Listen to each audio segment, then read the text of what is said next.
Yo, what is going on, guys? Welcome back to another video. So no team over the last 12 months has gone through a bigger transformation, both in terms of their roster, as well as just the public perception by the average fan, than the Washington Capitals. So today, I wanted to go over this insane period that they've had, because they went straight up from having maybe one of the worst futures in the entire NHL and just being a mediocre to bad team, to now both being set in the current having a very good trajectory, as well as in the future being set up. This low point was around 11 months ago, because on February 14th, the Washington Capitals were a pretty mediocre 23-21-8, being 6 points back of the last wildcard spot, having a minus 37 goal differential. And this, of course, was on top of them last year only being an 80-point team. Genuinely, at that time, it was looking like the Washington Capitals were just going to spend the next season and a half helping Ovechkin get the goal record, and then they were kind of going to need a massive rebuild, considering the fact that other guys like Wilson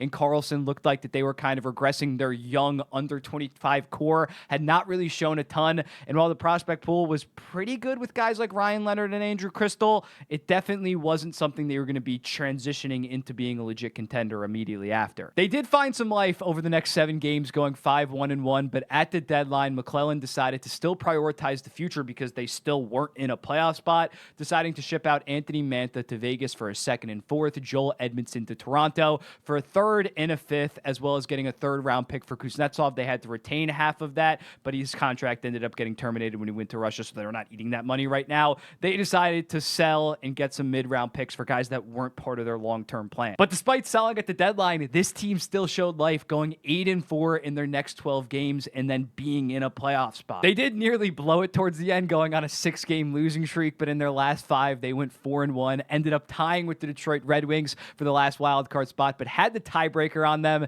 and they ended up making the playoffs despite having that minus 37 goal differential, as well as just overall pretty shit metrics. But they played pretty damn good down the stretch and deserved to be in. And while they did get kind of smacked by the New York Rangers, ended up getting swept, that run, those 2 months where they went 17-11-1, proved to the management and ownership that they still had some solid pieces, and if they had an aggressive offseason, they could be a good team and still have a very good future as well. Similarly to like the Boston Bruins in 2015, 2016, where they had to do some massive retooling, it gave management and fans a decent amount of hope, which they did follow up on being ultra aggressive in the offseason, starting it off on June 19th when they traded Darcy Kemper, his 3 years at $5.25 million, for Pierre-Luc Dubois, who's coming off like a 40-point season, still had 7 years left at $8.5 million, taking a pretty decent risk on a reclamation project. Then just a day before the draft, they ended up trading a second-round pick to get Andrew Mangiapane, a solid middle sixer who back in 2022 had 35 goals, another reclamation project. On day 1 of the draft, they decided to take Tarek Parasak, who was a monster in the WHL in his draft year after only playing 4 games the prior year, putting up 105 points,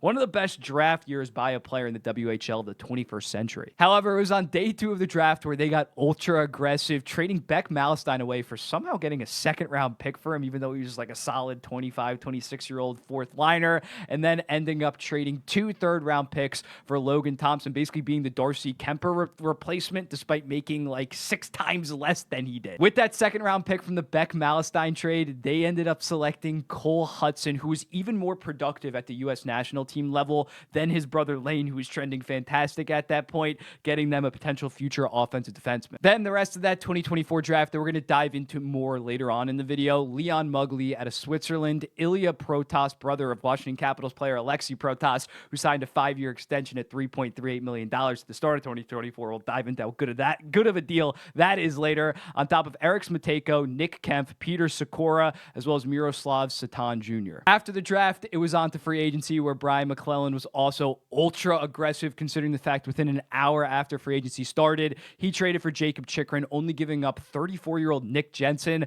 and a third-round pick, getting a talent upgrade as well as a far younger player, and then just minutes later signed Matt Roy to a 7-year deal at $5.5 million, who had been an amazing, underrated second-pair guy in LA for multiple seasons. That was the offseason, and BMAC was so pleased with his job, he decided to step down as general manager and remain as president, and Chris Patrick became the general manager of the Washington Capitals after learning under BMAC, being the Hershey Bears general manager for a long time. He was the next guy up. After all those changes coming into the season, the Washington Capitals were were viewed as kind of a fringe wildcard team, because although they made the playoffs last year, I think we can agree that team making the playoffs was a little bit fluky. So they definitely upgraded their roster, but people were still had a sour taste in their mouth because they were one of like the worst teams to make the playoffs non-COVID in recent memory. In the Metro Division, the New York Rangers, New Jersey Devils, and Carolina Hurricanes were all predicted to be far better, and the New York Islanders also had a higher over-under in terms of points. The Capitals checked in at around 89 to 90. And as you know by now, they're most likely going to absolutely shit on that preseason points over-under by at least like 15.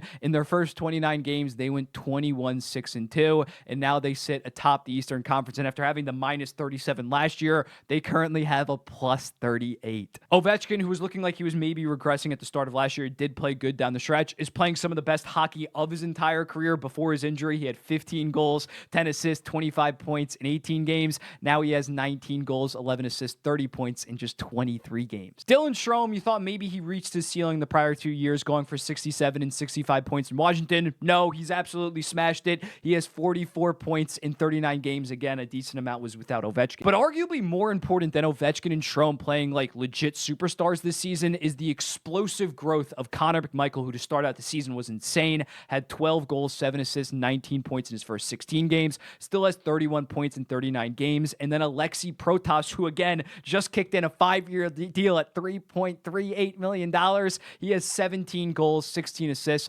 33 points in 39 games right now, playing with Strome and Ovechkin. And also core veterans that were kind of trending downwards after last season have completely turned it around. Carlson has 27 points in 34 games, playing like a legit top 15 defenseman in the NHL, as well as, of course, Tom Wilson, who I had on my worst contracts after last year, and I think justifiably considering how he played at 7 years, $6.5 million to go. He has completely turned it around, 30 points in 39 games, physical presence, future captain of this team once Ovechkin retires. And we talked about all those moves in terms of trades and free agency they made, and most of them panned out, and some of them absolutely home runs. Logan Thompson, 2 third-round picks. He has a 9-16 and an insane 16-2-2 record for this team. Jacob Chikrin, his underlying numbers have not been that good, but the dude has 27 points in 34 games right now and a plus 16, so I'm not going to kill him for that. I think the underlying numbers are a little bit misleading with him. Pierre-Luc Dubois, while maybe not worth $8.5 million, does have 30 points, and he's been one of the best defensive centers in the entire NHL, kind of out of nowhere.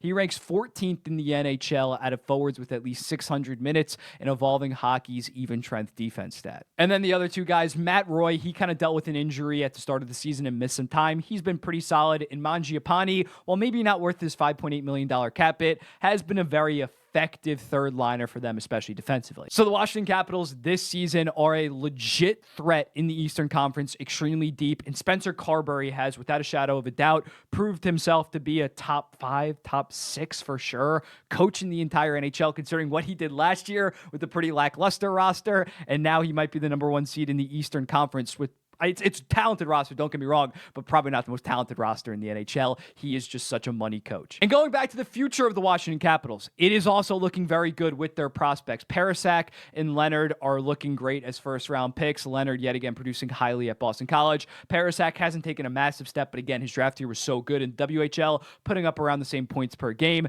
I think Leonard can be a legit star in the NHL. Parasak, solid offensive second liner. The skating is a little bit concerning. Cole Hudson has a rock-solid 14 points in 16 games at the college level. Not quite as productive as Lane, but again, Lane was like historic. He looks on his way to be an offensive defenseman. We'll talk about the World Juniors in a minute. Then we got Andrew Crystal, who easily should have been on Team Canada for World Juniors, considering the fact back-to-back years he was almost 2 points per game at the WHL level. This year he has 60 points in 28 games, leading the WHL in points per game. Then, like Gavin McKenna's right underneath him, and then it takes a decent drop-off after that. As well as Ivan Miroshnichenko has been near point per game at the AHL level and has played 17 NHL games. Looks like he can be a future solid middle six forward. And then lastly, Ilya Protas, again, brother of Alexei Protas, who's a Washington Capitals mid-round steal. He's also on that same trajectory, maybe even a bigger trajectory right now, considering the fact he has 60 points in 35 games with the Windsor Spitfires of the OHL. Him and Liam Greentree have been one of, if not like the best duo in the entire CHL. And then we got to talk about the 2025 World Juniors, because this was the Washington Capitals tournament through and through, considering the fact that the 2 best United States players, Ryan Leonard, who won MVP, had 5 goals, 5 assists for 10 points. And Cole Hudson arguably should have won the MVP. He would have been my pick. He had 3 goals, 8 assists for 11 points, led the entire tournament, and had a massive, amazing goal in that gold medal game. Eric Smatejko, playing for little old Latvia, he had 5 goals in 5 games, absolutely held his own against much better teams. Peter Sikora, 2024 6th round pick, was at the heart of controversy for kind of selling that knee-on-knee contact with Cole Bodwin. He ended up having a very good 7 points in 7 games. And then lastly, he didn't get the most attention, but Leon Muggley was basically the #1 defenseman for Switzerland, and he had a solid 3 points in 5 games. So now the Washington Capitals are a very good team right now. Maybe I wouldn't have them in the top tier contenders, but it would not shock me one bit if they ended up going on a deep run, because they really don't have any clear identifiable flaws. They're deep and solid everywhere. And as for the future, in the next 2 to 3 years, once Ovechkin, Carlson, and Wilson really actually start aging, because that will be inevitable, Ryan Strom's still only 27 years old. Chychrun can hopefully fill the role as the #1 on top of Protas and McMichael, looking like they're going to have at least like 55-point floors, considering how good they're this season. You also, of course, have PLD, who, as the cap continues to go up, that 8.5 won't be that bad of a contract, as well as Feravari and Sandin at like 24, 25 are good second parish guys, as well as Logan Thompson only being 27 years old, which is pretty young by goalie standards. So they objectively now have a good under 28 roster of NHL players, and that's only going to continue to grow once you bring in Ryan Leonard, who I think has an extremely high floor, at least is going to be like a 30-30 guy at the NHL level. Cole Hudson, I think, can be a 45 to 50-point offensive defenseman, and if you hit on some of your forwards like Miro Shevchenkov, Ilya Protas, Parasak, and Crystal, this team is going to be good even after Ovechkin retires from 2027 to 2034, where we thought that they were going to have to be like the Pittsburgh Penguins and maybe blow it up nuclear. That's not going to be the case. So shout out to the Washington Capitals. When you talk about the best organizations like the Dallas Stars, the Florida Panthers, Tampa Bay Lightning, their name needs to be in that,